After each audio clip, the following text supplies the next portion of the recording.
Good morning everybody, I am Seema Kaushik and welcome back to this channel. आज का हमारा topic रहने वाला है profit and gain of business and profession. ठीक है, इससे पहले हम अभी जो फिलहाल कर रहे हैं इनकम टैक्स कर रहे हैं, और इससे पहले मैंने 2 सब्जेक्ट पूरे कंप्लीट कराए हुए हैं।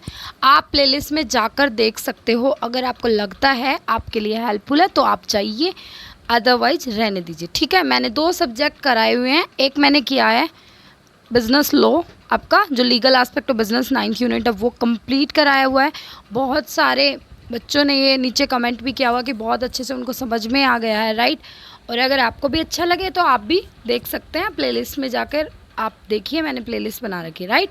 इसी तरीके से मैंने एक बिजनेस फाइनेंस भी कंप्लीट कराया हुआ, आप उनकी भी वीडियो देख सकते हैं। वो जो वाला वो सब्जेक्ट है वो आपकी 4th यूनिट आई थिंक, वो वाला भी आप अच्छे से पक्का कर सकते हो। ठीक है, अभी हम कर रहे हैं इनकम टैक्स, और इसके अंदर हमारा टॉपिक आता है profit and gain of business and profession. नया टॉपिक है। अभी हमने इससे पहले वाले टॉपिक में हमने इनकम फ्रॉम हाउस प्रॉपर्टी किया था, बहुत ही अच्छे तरीके से 3 या 4 लेक्चर्स में हमने कंप्लीट किया था। अब हम करने वाले हैं पीजीबीपी, और पीजीबीपी को करेंगे बहुत ही अच्छे तरीके से। तो आप प्रिपेयर हो जाइए, अपनी नोटबुक और पेन निकाल लीजिए और हम करते हैं शुरू। चलो देखो, यहाँ पर आपका profit and gain of business and profession, जो ये वाली इनकम होती है साइड की इनकम, उसके अंदर जो सेक्शंस आते हैं वो आता है आपका सेक्शन 28 से लेकर 44D तक।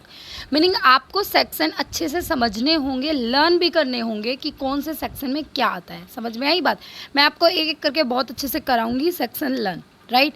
आप इस सब्जेक्ट को ये मान लीजिए आपका सब्जेक्ट भी नहीं है। अगर आप डेली की 10-15 मिनट, जितनी भी आप 1 घंटा आपको लर्न करने में टोटल 1 आवर लग जाता है, तो आप लगाइए। लेकिन जब ये कंप्लीट हो जाएगा ना, अगर आप लास्ट वाली वीडियो तब देख रहे होगे, तब आपका मन इतना दुखी होगा ना, ये सोच के काश मैं स्टार्टिंग से पढ़ लेता तो मुझे सारा आ जाता।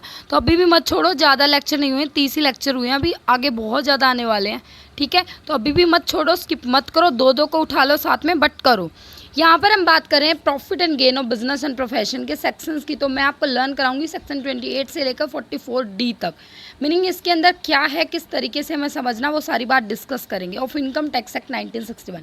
सबसे पहले मैं आपसे पूछती हूँ कि profit and gain of business and profession तो हो गया, प्रॉफिट या गेन हो रहा है आपको बिजनेस या प्रोफेशन से। तो सबसे पहले हमें पता तो होना चाहिए कि बिजनेस क्या है और प्रोफेशन क्या है। समझ रहे हो मेरी बात? क्या कह रही हूँ मैं, कि बिजनेस क्या है और प्रोफेशन क्या है। सबसे पहले मीनिंग तो क्लियर हो।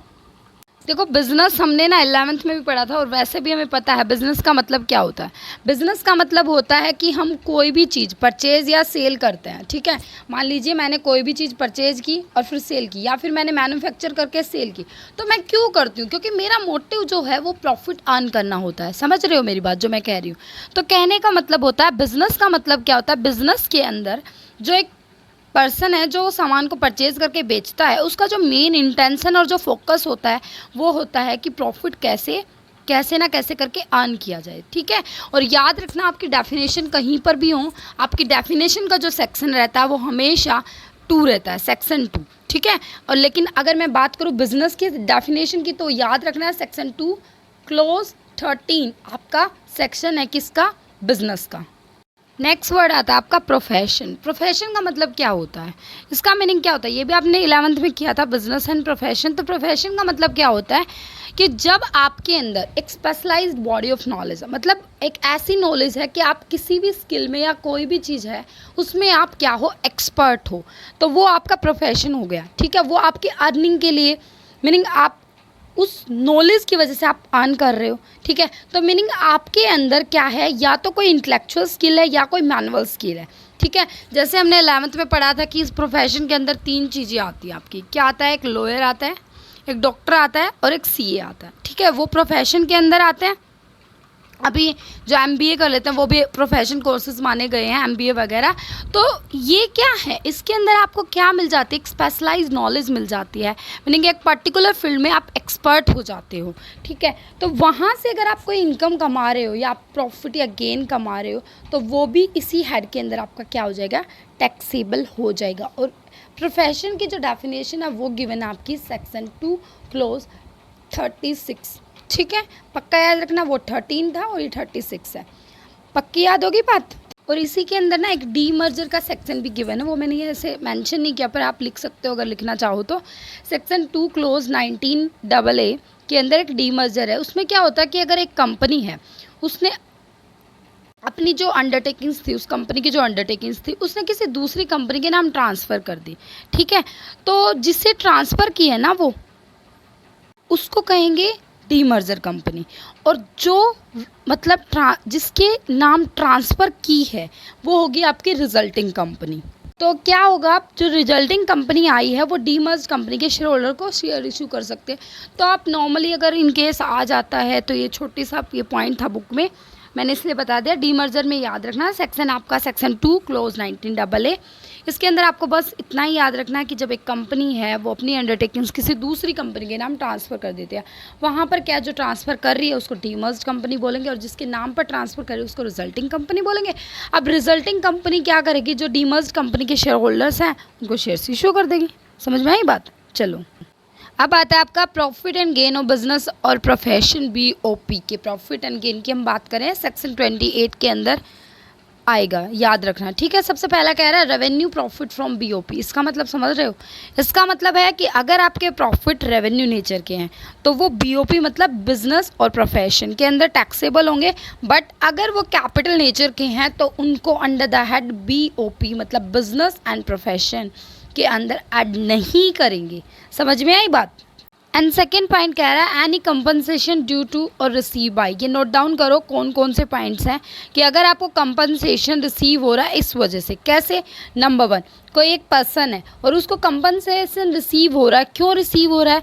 क्योंकि वो एक कंपनी को मैनेज कर रहा था, उसके अफेयर्स को अच्छे से मैनेज कर रहा था, चाहे वो होली मैनेज कर रहा था या सब्सटेंशियली जितना भी वो जिस भी तरीके से कर रहा था मैनेज, ठीक है। अब क्या हो गया, वो जो मैनेजमेंट जहाँ पे वो कर रहा था ना उसको टर्मिनेट कर दिया गया है, मीनिंग उसकी जो टर्म्स एंड कंडीशन थी वो पहले वाली वो फेल हो गई हैं। तो अब उसको जो कंपनसेशन रिसीव होगा वो अंडर द हेड PGBP मतलब profit and gain of business and profession के अंदर क्या होगा, टैक्सेबल हो जाएगा। समझ में आया फर्स्ट पॉइंट? इसी तरीके से सेकंड पॉइंट ये कहता है कि एक कंपनी है वो इंडिया की है, वहाँ पर एक पर्सन मैनेज कर रहा है, चाहे उसको वो होली मैनेज कर रहा है या फिर पार्शली मैनेज कर रहा है, ठीक है। अगर उस कंपनी के टर्म्स एंड कंडीशन में मॉडिफिकेशन हो जाता है, ठीक है, या ऑफिस टर्मिनेट हो जाता है, तो वहाँ पर उसके बदले में जो कंपनसेशन रिसीव होगा वो अंडर द हेड बिजनेस और प्रोफेशन के अंदर क्या होगा, टैक्सेबल होगा। समझ में आई बात? थर्ड पॉइंट कहता है कोई भी पर्सन वो क्या कर रहा है, किसी एजेंसी वगैरह को होल्ड कर रहा है इंडिया के अंदर, ठीक है, या फिर किसी एक पार्ट को बिजनेस एक्टिविटीज़ को वो होल्ड कर रहा है, और अगर वो एजेंसी जो उसको होल्ड कर रहा है वो टर्मिनेट हो जाती है या फिर उसके टर्म्स एंड कंडीशन में मॉडिफिकेशन आ जाती है, तो उसके बदले में उसको जो इनकम रिसीव होगी वो अंडर द हेड बिजनेस और प्रोफेशन टैक्सेबल होगी। समझ में आई बात? एक लास्ट पॉइंट है वो भी आप नोट डाउन कर लो। इसमें क्या कह रहा है, ध्यान से सुनो, इसको बिल्कुल ध्यान से सुनो, फिर नोट डाउन लिख लिया करो, कुछ भी नहीं जाता आपका। 5 मिनट लगते हैं नोट डाउन करने में, अगर ऐसे नोट डाउन कर लोगे ना आपका फ़ायदा बहुत ज़्यादा, मैं ये कह रही हूँ, ठीक है। देखो मेरा बहुत ज़्यादा फ़ायदा हो रहा है, मैं आपको बार बार कह रही हूँ, मैं अगर यहाँ पर पढ़ा रही हूँ, यहाँ पर मैं कुछ भी समझा रही हूँ तो मैं उससे पहले समझती हूँ और फिर समझाती हूँ, इसलिए मेरे दिमाग में फिट हो रहा है, राइट। अगर आप चाहते हो आपका फ़ायदा हो, मैं भी ये चाह रही हूँ कि अगर मैं टाइम वेस्ट कर रही हूँ, अगर मैं लगा रही हूँ यहाँ पर, तो मेरा फ़ायदा हो और आपका भी कुछ फ़ायदा हो जाए, ठीक है। अगर आप चाहते हो, अगर आप वीडियो सुन रहे हो ना, तो प्लीज़ मैं आपसे रिक्वेस्ट कर रही हूँ आप अच्छे से नोट डाउन किया करो, आपका फ़ायदा होगा, ठीक है। अदरवाइज़ क्यों सुनते हो आप, पागल हो क्या? डेली की डेली वीडियो सुनते हो, मत सुना करो। सुनो तो अच्छे से नोट डाउन किया करो, अदरवाइज मत सुना करो। समझ में आई बात? लास्ट पॉइंट है, ध्यान से सुनो और फिर नोट डाउन करो। क्या कह रही हूँ मैं, ध्यान से सुनो मेरी बात। कह रही हूँ अगर एक पर्सन है वो गवर्नमेंट की एक्टिविटीज़ वगैरह में उसने इन्वेस्ट कर रखा है, ठीक है, या फिर किसी एक ऐसी कंपनी में इन्वेस्ट कर रखा है जो कि गवर्नमेंट से अप्रूव्ड है, ठीक है, मीनिंग कोई भी कंसल्टेंसी एग्रीमेंट किया हुआ है और उसी कंसल्टेंसी एग्रीमेंट को क्या कर दिया गया, कैंसिल कर दिया गया। तो ऐसे में कैंसिल करने पर आपको पता है क्या मिलता है, उसके बदले में क्या होता है, आपको कंपनसेशन रिसीव होता है। तो वो जो कंपनसेशन रिसीव हो रहा है, ध्यान दो, वो रिवेन्यू रिसीट नहीं मानी जाएगी, मैं बार बार बोल रही हूँ। अब आप यहाँ पर गलती करके आते, अगर ऐसे में अगर कोई गवर्नमेंट एक्ट मतलब गवर्नमेंट से अप्रूव्ड है कोई कंपनी, या फिर आपने गवर्नमेंट की एक्टिविटीज़ में इन्वेस्ट कर रखा और वहाँ से अगर आपको कोई कंपनसेशन रिसीव हो रहा है, तो वो आपका कैपिटल रिसीट माना जाएगा और वो कैपिटल गेन में जाएगा, वो वहाँ पर टैक्सेबल होगा, यहाँ पर टैक्सेबल नहीं होगा। मैं बार बार आपको एक बात बता रही हूँ, समझ में आई बात? ये इंपॉर्टेंट बात थी और आपको नोट डाउन करनी थी, इसलिए मैं बार बार बोल रही थी, ठीक है माय डियर फ्रेंड्स। बाकी आप करो, आप अच्छे से समझदार हो, आप आपको भी पता है आपका फ्यूचर आपके हाथों में है, ठीक है। आप अगर अच्छे से पढ़ोगे एंड अच्छे से सीखोगे, लर्न करोगे और जो भी कुछ करना है आपको ही करना है। मैं तो बीच में इंटरफेयर नहीं कर सकती, बाकी मैं सजेस्ट कर सकती हूँ कि आप पढ़ो अच्छे से, ठीक है। अगर टाइम वेस्ट कर रहे हो, वीडियो देख रहे हो, तो एटलीस्ट उसको पक्का करके जाओ। कसम खाया करो कि मैं वीडियो किसी भी, मैं ये नहीं कह रही हूँ आप मेरी वीडियो को देख रहे हो तभी ऐसा करो। आप कभी भी यूट्यूब पर खोल कर बैठे हो, किसी भी वीडियो को आप देख रहे हो, अगर आप टाइम वेस्ट कर रहे हो ना, अगर आप टाइम अपना खर्च कर रहे हो, टाइम अगर आपका जा रहा है, तो आप नोट डाउन किया करो। अच्छे से नोट डाउन नहीं करोगे तो आप 1 मिनट तक याद रखोगे, भूल जाओगे, ठीक है। And thank you so much. हम कल करेंगे जो टॉपिक रिमेनिंग रह गया है। अभी जितना टाइम है मैं उसके अकॉर्डिंग तो आपको बना देती हूँ आपके लिए वीडियो, ठीक है। अगर टाइम ज़्यादा मुझे मिलेगा तो मैं ज़्यादा बड़ी बड़ी वीडियो बना दूँगी, बट हाँ 2 वीडियो मैं डालना शुरू कर दूँगी। वो मेरे ऊपर बर्डन पड़ जाएगा कि मुझे 2 वीडियो बनानी पड़ेंगी। अगर आप क्या करते हो 1000 सब्सक्राइबर कराते हो, फटाफट जल्दी से 1000 सब्सक्राइबर कंप्लीट कराइए। ज़्यादा बड़ी बात नहीं है, सॉन्ग वगैरह में डलने में 1 दिन के अंदर अंदर 1000 सब्सक्राइबर हो जाता है। और मैं 3 महीने से ज़्यादा मैं लगातार लगी हुई हूँ, तो आपको लगना चाहिए कि शेयर करो, ठीक है। बट अगर नहीं लगता तो मैं अपने तरीके से अपना काम करा रही हूँ और मैं ऐसे ही एक वीडियो डालती रहूँगी। और आप सुनना है तो सुनो, नहीं तो मेरा फ़ायदा हो रहा है, मैं अपना डाल रही हूँ और अपना क्या कर रही हूँ, आपको समझा रही हूँ। समझना हो समझो, नहीं समझना हो अनसब्सक्राइब करके जाओ, कोई दिक्कत वाली बात नहीं है। वेलकम, जो आप पढ़ता है उसका मोस्ट वेलकम। बहुत अच्छे से पढ़िए आप, ठीक है। जैसे मैं पढ़ा रही हूँ आप बहुत अच्छे से पढ़िए, जिसको नहीं पढ़ना bye bye, okay. And thank you so much, bye bye, take care.